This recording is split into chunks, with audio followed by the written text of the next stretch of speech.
Hello YouTubers, Alaska Prepper here. Well, ladies and gentlemen, we knew it was coming.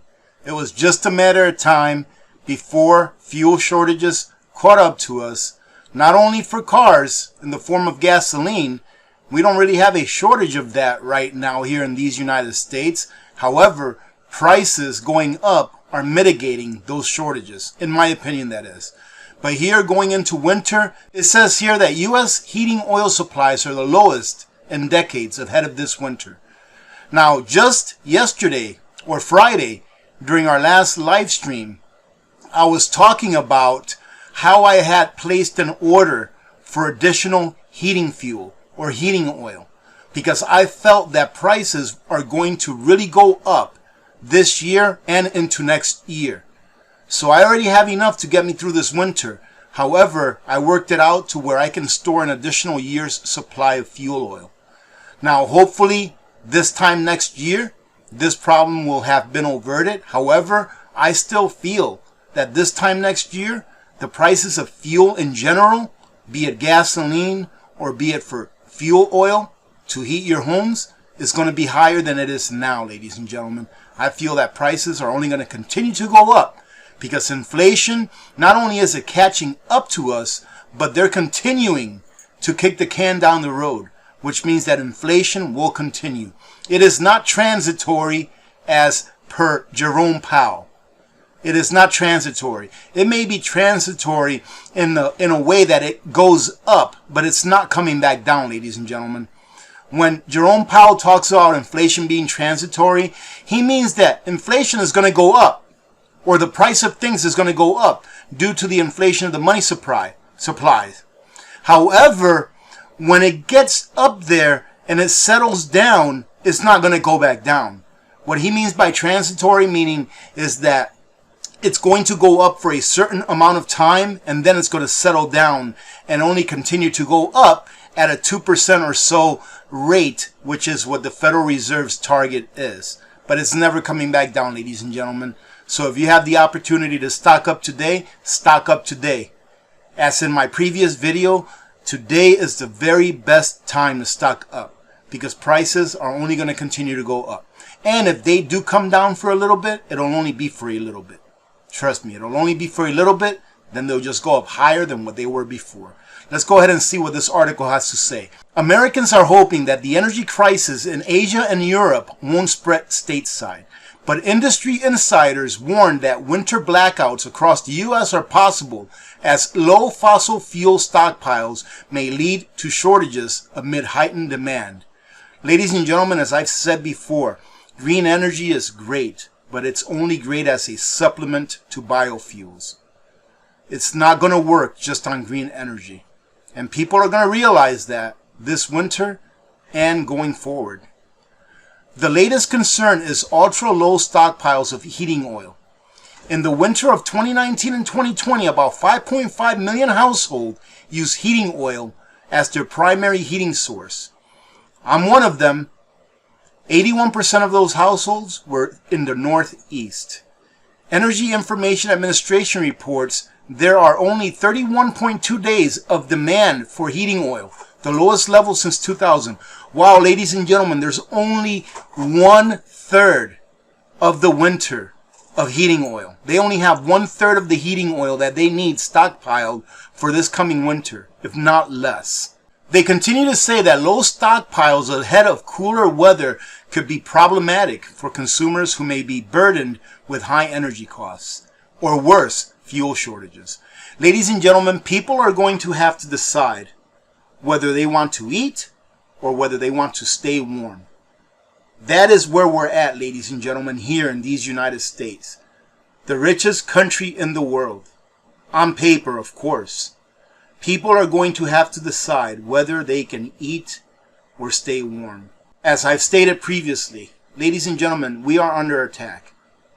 The powers that be want our standard of living to be equal throughout the world. So you have to protect yourselves. Do what you have to do today. That way tomorrow you can stay warm. And that way tomorrow you can eat and your family can eat. And it says here that below is the 2-week forecast for the lower 48, underlining cooler weather trends are nearing and how consumers should not wait until the last minute until they fill up their tanks. In other words, be proactive, ladies and gentlemen, and not reactive. You know, I just had this thought. I'm not a financial advisor and I would never tell you what to do with your money. But some people in the past have asked me, hey, AP, do you think that I should go into debt to get a 6-month supply of food or to get a year supply of food? And my answer has always been slow and steady wins the race. This is something that I would be on board with going into debt for. Because this is something that you need to live. Getting a 6-month supply of storable long-term food storage is one thing, but having heat to be able to stay warm in harsh winter conditions, that's a totally different thing. Susan Danford, an analyst at Wood Mackenzie Limited, told Bloomberg that low stockpiles of heating oil won't be as severe as the gas crisis in Europe, where prices went parabolic. Though, she warned, it is going to be very tight. Now, ladies and gentlemen, this person here is saying that it won't be severe, but at the same time, in the same article, they're telling us that they only have a stockpile for 31 days. They only have 31 days of fuel for those people in the United States that need fuel oil in order to heat their homes. One of the reasons behind the low supply is due in part to the deep freeze in Texas earlier this year that paralyzed refiners and knocked out as much as 5.5 million barrels a day of processing capacity, causing a tremendous drawdown of diesel inventories. Inventories continue to tighten through the year as a surge in truck drivers was seen to transport goods across the country. There's also been a rise in jet fuel demand as travel rebounded. And let's not forget farmers, increasing diesel demand during harvest. The timing of refiners shutting down for maintenance could amplify the tightness. What does this matter to you, ladies and gentlemen? Those of us that need heating oil in order to heat our homes? It matters a lot because the tighter the supply, the more that you're going to pay. So what I would do is I would get it now before I had to pay 30, 40, 50% more by waiting another month or two. Danforth said refiners should come back online in November and December and return to full diesel mode. That would begin to alleviate the market in early 2022. So what this says is look for higher prices through the end of this year. But ladies and gentlemen, this is what I think about when I read that. That will alleviate the market in early 2022. Well, what if something happens between now and then? What if another storm happens that affects our refineries? That's what you have to think about. What if you can't get it in a month or 2 months? Some people may read this article and say, oh, okay, by early 2022 we should be fine. I have enough fuel in my tank to get me through February. So I'm not going to fill it up. I'm not going to get a little bit extra. We should be fine. But what if something happens between now and then? Do you have a backup plan? Do you have backup heating alternatives for your home just in case something does happen and you're not being able to get it when you need it the most? Compound low heating oil supplies with low propane supplies, with low coal supplies, and it appears an energy crunch is possible for the U.S. Let's hope that's not the case, because surging energy prices would mean another loss for Team Transitory and may force the Federal Reserve to taper quicker. And here they're talking about money. This is the last thing that I want to hear about. It's about money. Ladies and gentlemen, stock up on everything that you need, especially those things that you need in order to stay alive. Because not only is our fuel being hit, not only is our food being hit, not only is the transportation of the things that we normally consume in our everyday lives being hit, but at the same time the prices are escalating at rates that are higher than we haven't seen in the last 50, 60 years. So stock up on these things now, especially things like heating oil. You know, I've said in the past, I'm not a prophet. And obviously, I placed that order for my heating fuel, for my heating oil, about a week and a half ago or so, not knowing that this article was going to come out.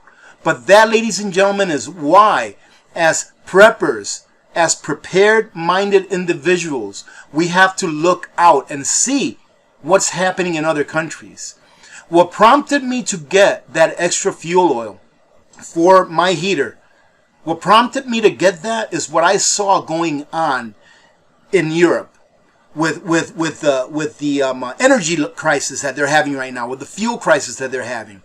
I told myself, man, what if that comes over here? You know what? Now that I know that I can get it, let me go ahead and set up something so that I can get an extra year's supply of fuel. That is why we have to take a look at what happens in other places. Because usually what happens in another country can very easily happen right here where we live, or whatever country you may live in. All right, ladies and gentlemen, that's why I think it's invaluable that us preppers, or anyone and everyone, take a look at what's going around in the world, and not just in their very local area.